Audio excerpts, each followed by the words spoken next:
Praise the Lord. Ave Maria.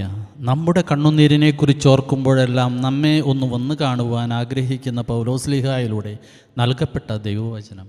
രാവും പകലും എൻ്റെ പ്രാർത്ഥനകളിൽ ഞാൻ സദാ നിന്നെ സ്മരിക്കുമ്പോൾ എൻ്റെ പിതാക്കന്മാർ ചെയ്തതുപോലെ നിർമ്മല മനസാക്ഷിയോടുകൂടി ഞാൻ ആരാധിക്കുന്ന ദൈവത്തിന് നന്ദി പറയുന്നു. വിശുദ്ധ പൗലോസ്ലീഹ തിമോത്തിയോസിന് എഴുതിയ 2-ാം ലേഖനം 1-ാം അധ്യായം 3-ാം വാക്യം. ക്രിസ്മസ് സായങ്കാലത്തിൽ ആരംഭിച്ച ജൂബിലി വർഷത്തിന് ഒരുങ്ങുവാനായി സഭയിലൂടെ പ്രഖ്യാപിക്കപ്പെട്ട പ്രാർത്ഥനാ വർഷം 2024 നാളെ സമാപിക്കുന്നു. നന്ദി പറയാം. ഏവർക്കും ആശീർവാദം. നമ്മുടെ കർത്താവ് ഈശോ മിശിഹായുടെ കൃപയും പിതാവായ ദൈവത്തിൻ്റെ സ്നേഹവും പരിശുദ്ധാത്മാവിൻ്റെ സഹവാസവും കുർബാനയുടെ അമ്മയും ആദ്യസക്രാരിയുമായ പരിശുദ്ധ കന്യാമറിയത്തിൻ്റെ വിമല ഹൃദയം വഴി നമ്മിൽ നിറയട്ടെ. ആമീൻ.